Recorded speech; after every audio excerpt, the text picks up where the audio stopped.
Hi, everyone. So, thank you for tuning in. We are still talking about self care. Sorry about the lighting and the reflections of the light. I'm trying to change it around just a little bit. So, self care. I'm finding as I talk to other people about self care that it seems that self care has it's still like a dirty word. We are not encouraged to practice self-care. We're not encouraged to think about ourselves and our well-being. For an example, say for instance, if there's a death in a family and we're going through the grieving process. Well, some places expect you to go through the grieving process in 3 days and come back and be okay. And we do that because we want to keep our jobs, we want to support our families. And of course, it's an excuse to not go through the grieving process because it hurts. So society is set up to encourage us not to take care of ourselves. We are expected to go through difficult processes in a very speedy mentality, and we don't get time to slow down and really process what's going on, or just take care of ourselves, like be in the moment of sadness, or just be in a moment of happiness, or whatever we're feeling. We're not allowed kind of to do those things. So let's talk about how to be healthy and practice self-care even when society doesn't really approve of it. One, taking care of yourself, like standing up for yourself, advocating for yourself, being able to say, today I need to practice self-care.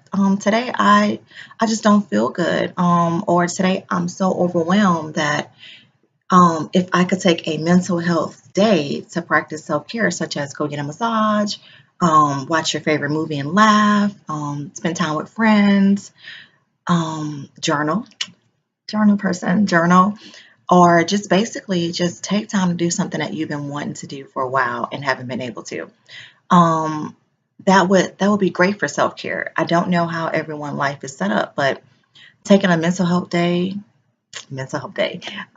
is great. I think that's something that we all should incorporate in our lives. I know that's not like a company policy worldwide, but instead of taking a sick day, you can say like a mental health day, or just set aside that day off as your mental health self care day, where you just take time out to focus on you. And if you have a lifestyle that you can't take out a whole day, but you can take out 30 minutes, 1 hour, 2 hours for yourself, please do that. You cannot take care of others when you're not taking care of yourself, because you're only giving them pieces of you, just tiny, tiny pieces of you, because you have nothing to give. Um, so my challenge is that you start practicing self-care daily. You demand and advocate for self-care. There are some articles that I have been reading, and if you go to my website, mwilkinsonconsulting.org, you'll look at some of those articles, or if you subscribe to my newsletter, some of those articles are on there.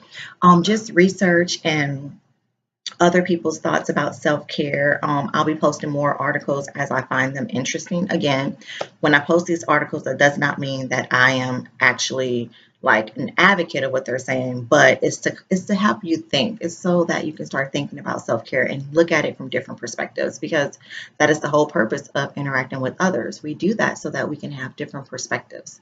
So maybe getting some ideas about self care, or being able to relate to others as they struggle with self care.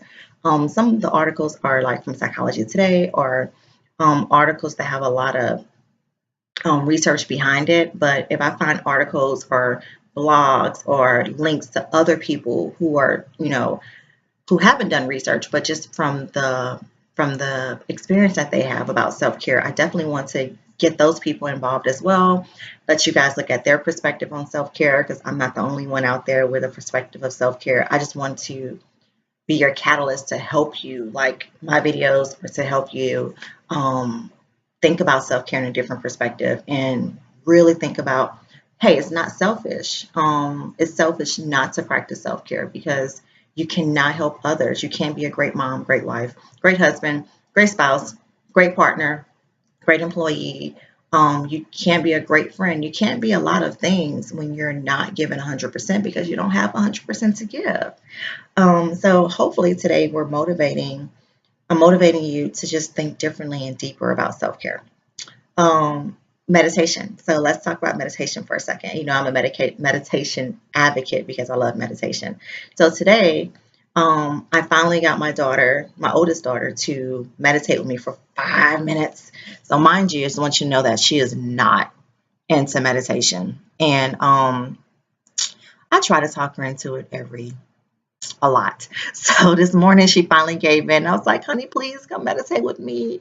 I meditated this morning about intentions and all that good stuff. And I was like, please, just 5 minutes of meditation with me, please. So I found one on YouTube that was it was 6 minutes. So I was like, baby, it's 6 minutes, not five. She was like, oh man.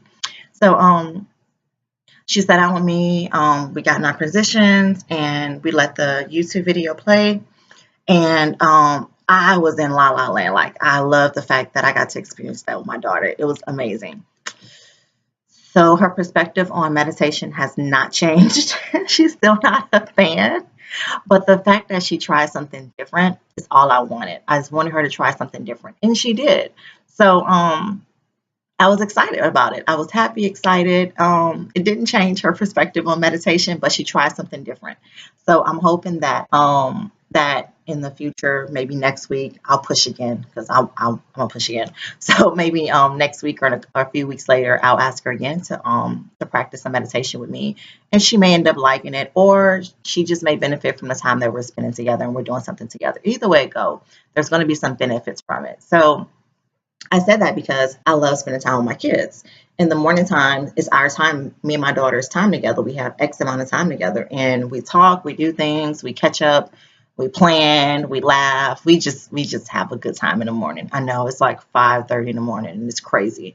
I say I'm not a morning person, but when it comes down to my kids, I'm like I'm an everything person for them. So I was like, well, let's try a little something different this morning. And it was great. So for me, that was my self care. My day started out amazingly. Like, I did get to do my individual meditation. I also got to meditate with my daughter, and that filled my cup up. It just actually it made my cup overflow because I woke up this morning with a full cup anyway. And now my cup is like overflowing because like that was my self-care. And intentionally, I wanted to get the best things from that experience, and I did, and that just made my cup overflow. So that's an example of what I'm doing for self-care, and just a different perspective on what self-care really looks like. I It wasn't emotionally draining to spend time with my child. It wasn't something overwhelming. I didn't fuss with my child. It wasn't an emotional it wasn't taken away from my emotional bank. So that's why I deemed it as self-care. So if you guys have some ideas or similar stories that you like to share, go for it. Also, just a reminder, my book pre-sale starts tomorrow, September the 1st. If you're interested in buying the book, click on the link, and I hope you guys really enjoy this self-care journey. Thank you so much. Have an awesome day.